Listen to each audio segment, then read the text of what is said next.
کہہ لیں، تعلیم کہہ لیں، یہ ہوتا تھا۔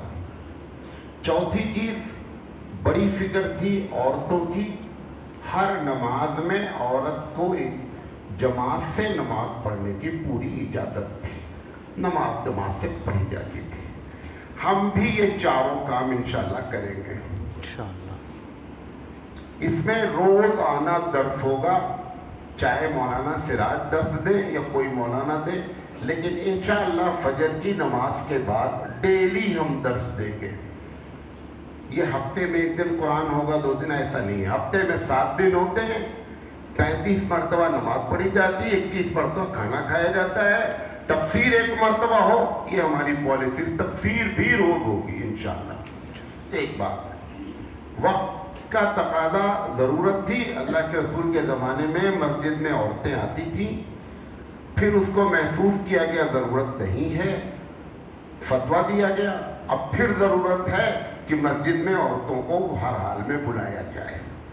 اس لیے آپ کہیں گے کالج جاتی ہے کوئی پرابلم نہیں ہے، بازار اکیلے جاتی کوئی پرابلم نہیں ہے، حتیٰ کہ ہاسٹل میں اکیلے رہتی کوئی پرابلم نہیں۔ ساری پرابلم مسجد میں ہے۔ یہ میری منطق، میری سمجھ میں بات نہیں آتی، یہ ضرورت کا تقاضا ہے۔ میں ایک مثال دے دیتا ہوں تاکہ اطمینان ہو جائے۔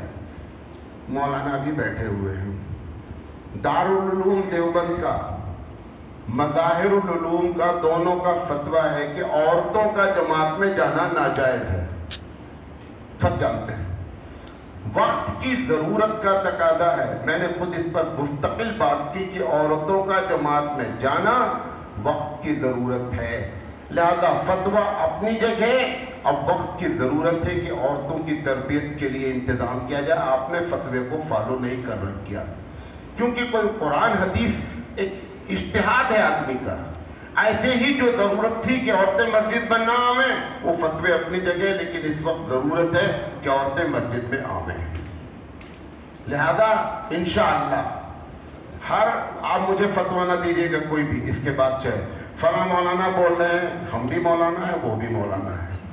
جیسے ابو حنیفہ رحمۃ اللہ نے فرمایا ہم رجال و نحن رجال، لہذا ہم کسی کے فتوے پر انشاءاللہ عمل نہیں کریں گے۔ ہم اللہ کے رسول کے زمانے میں جیسا ہوتا تھا ویسا کریں گے۔ اچھا نہیں لگے گا آپ کو، آپ کو دل خوش کرنے کے لیے ہمیں کوئی ذرہ برابر چنتا نہیں ہے۔ سب ناراض ہو جائیں، رب خوش ہو جائے تو ہمارے